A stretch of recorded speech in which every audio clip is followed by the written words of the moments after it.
Assalamualaikum warahmatullahi wabarakatuh. Halo, kembali lagi bersama saya Anis Lutfiani, mahasiswa Magister Pendidikan Agama Islam UIN Raden Fatah Palembang.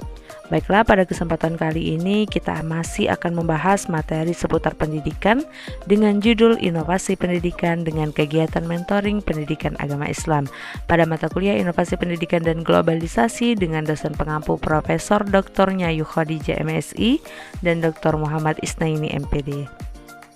Pada materi sebelumnya kita sudah membahas mengenai pengertian dari inovasi pendidikan maupun jenis-jenisnya.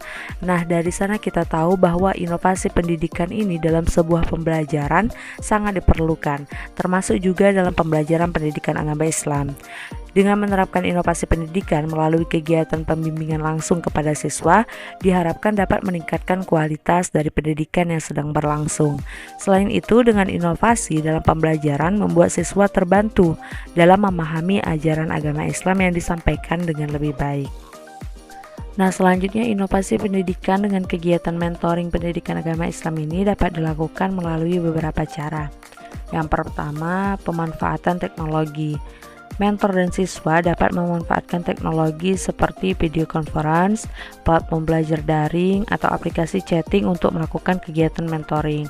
Nah, hal ini memungkinkan siswa untuk dapat mengakses materi mentoring kapan saja dan di mana saja. Yang kedua, pendekatan interaktif. Dalam kegiatan mentoring, mentor dapat menerapkan pendekatan interaktif seperti diskusi kelompok, simulasi, atau studi kasus untuk membuat proses belajar lebih menarik dan interaktif bagi siswa. Yang ketiga, penerapan metode pembelajaran yang berpusat pada siswa. Penerapan metode pembelajaran yang berpusat pada siswa ini dapat meningkatkan partisipasi siswa dalam kegiatan mentoring.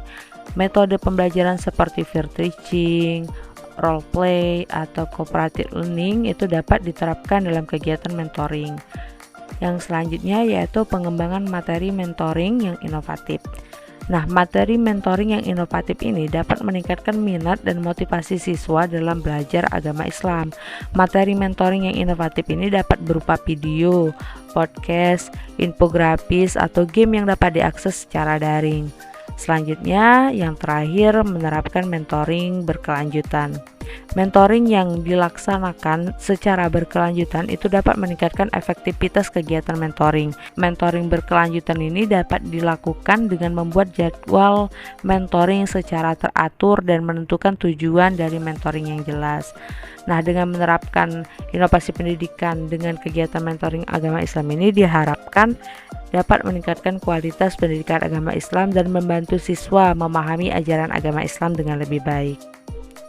Nah, selanjutnya dengan berbagai bentuk inovasi yang telah disebutkan tadi, itu dapat dilakukan pemilihan bentuk inovasi yang paling tepat terhadap pembelajaran pendidikan agama Islam khususnya, agar siswa dapat memahami serta mempraktekkan materi yang disampaikan.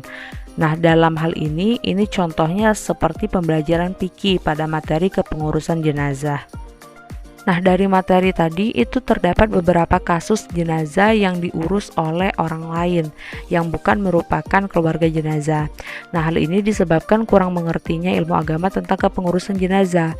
Hal ini juga ditemukan pada sebagian siswa, yang mana siswa ini belum memahami betul mengenai kepengurusan jenazah dengan benar seperti apa. Walaupun sebenarnya itu sudah disampaikan materinya oleh guru. Nah, salah satu penyebabnya karena mereka menganggap mengurus jenazah adalah hal yang menyeramkan dan tidak ada manfaat di kemudian hari. Dari permasalahan tadi, oleh karenanya disarankan agar dilaksanakan inovasi dalam menyampaikan materinya sehingga pembelajaran lebih menyenangkan. Mengingat kepengurusan jenazah ini merupakan salah satu kewajiban bagi seorang muslim terhadap muslim lainnya yang sudah wafat, yang mana hukumnya adalah fardu kifayah, yang berarti suatu kewajiban bagi seluruh umat muslim, terlebih lagi jika yang wafat tersebut masih keluarga, yang mana keluarga merupakan prioritas dalam memandikan jenazah. Nah, hal tersebut dilakukan dengan alasan keluarga ini bisa memastikan aib jenazah ini tidak keluar. Nah, oleh karena itu, maka perlu diberikan pemahaman lebih kepada siswa tentang kepengurusan jenazah ini dengan dilakukan inovasi dalam pembelajaran agar siswa lebih mudah memahami dan senang mempelajarinya serta dapat mempraktekkan materi tersebut. Nah, selanjutnya inovasi yang diperlukan dalam materi tentang kepengurusan jenazah dengan materi tadi itu yang paling cocok adalah melalui pengembangan materi mentoring yang inovatif. Karena materi yang inovatif dapat meningkatkan minat dan motivasi siswa dalam belajar agama Islam. Materi kepengurusan jenazah yang inovatif ini dapat berupa video animasi. Nah, dengan video animasi, siswa dapat melihat step by step penyelenggaraan pengurusan jenazah melalui penayangan video yang ditayangkan di dalam kelas melalui proyektor, sehingga dapat dilihat oleh seluruh siswa secara bersama-sama. Nah, dengan begitu pembelajaran bisa berlangsung dengan menyenangkan dan mudah dipahami oleh siswa. Nah, selain itu dilakukan juga pendekatan interaktif. Pendekatan interaktif ini berupa simulasi dalam memandikan jenazah, mengkafani jenazah, mensolatkan jenazah, serta menguburkan jenazah. Nah, simulasi tersebut bisa dilakukan dengan bantuan alat bantu seperti boneka atau benda lain yang bisa dilihat oleh siswa.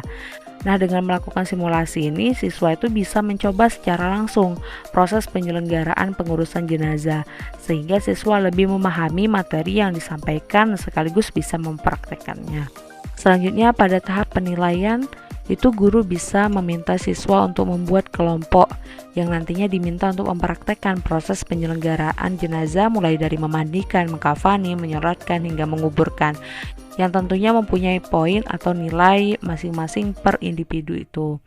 Yang perlu diperhatikan dalam penilaiannya yaitu yang pertama, ketertiban memandikan jenazah dengan benar sesuai dengan tata cara tuntunan Islam. Yang kedua, ketertiban dan kerapihan mengkafani jenazah sesuai dengan kaifiat. Yang ketiga, pelaksanaan sholat jenazah dengan baik. Nah, lengkap dengan bacaannya. Bacaannya itu lancar dan gerakan sholat jenazahnya juga benar. Dan yang keempat itu proses penguburan jenazahnya juga diperhatikan. Nah, selanjutnya untuk standar penilaian ujian praktek pengurusan jenazah itu bisa mengacu kepada beberapa poin ini, yaitu yang pertama, tertib memandikan jenazah bisa diberi poin atau nilai maksimal 10. Nah, yang kedua, tertib dan kerapian mengkafani jenazah bisa juga diberi nilai maksimal 10. Bacaan sholat dan gerakan sholat juga masing-masing 10 poin maksimal. Dan juga yang kelima yaitu proses penguburan. Nah, ini juga diberi poin maksimal 10. Dari beberapa poin tadi, jika dijumlahkan memiliki jumlah keseluruhan itu 50 poin. Nah, jumlah keseluruhan item tadi itu dikalikan 100 dibagi 50, atau jumlah nilai dikali 100 dibagi 50. Nah, itulah hasil perolehan nilai bagi siswa yang mengikuti penilaian praktek.